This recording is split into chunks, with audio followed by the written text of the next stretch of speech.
Mei,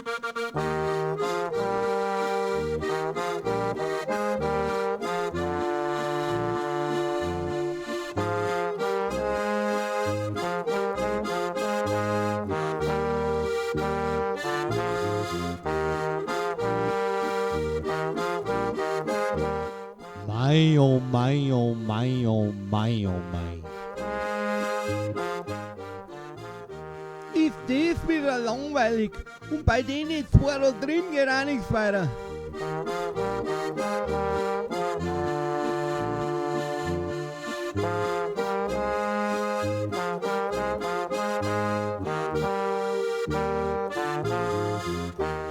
Was tut eigentlich das depperte Kamel so da?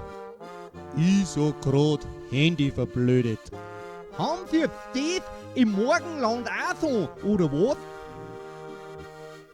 Und wenn's nix haben, ein Handy, haben's. Bin ich froh, dass ich jetzt da bin. Ich sag's euch gleich. Es braucht überhaupt nicht glauben, dass das so lustig ist, den ganzen Dezember mit 3 so Hanswursten durch die Wüste latschen und so einen halben ausbrennenden Kometen nachlaufen.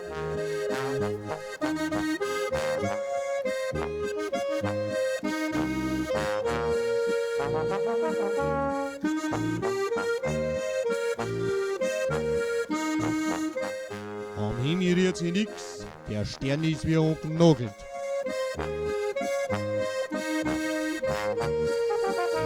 Jetzt gonna Bier, Tradition aus unserer Heimat.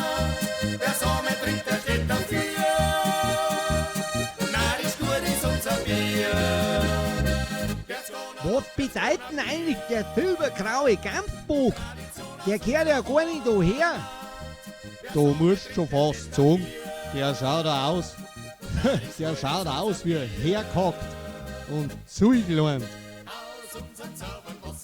Holt's euch auf Fotzen, das bläden Haustiere. Und aus Plastik seid's auch noch.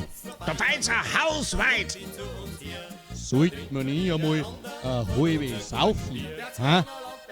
Der arbeitslose Zimmermann hat gewiss auch einen Lust auf ein 3 Bier. Wer Sommer trinkt, der steht am Bier.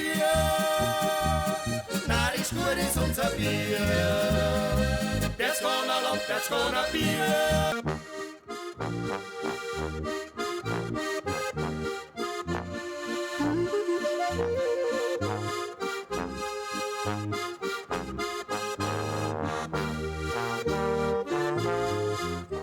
Um Gottes Willen, die sind ja alle russig. Was tut's denn schon da? Es habt ja Weihnachten verpennt. Jetzt schaut's aber, dass zusammenrennt. Die 6. Kerzen brennt. Das ist sich gerade noch gut ausgegangen. Oft brauchst du Glück, verzeih's grad keinen.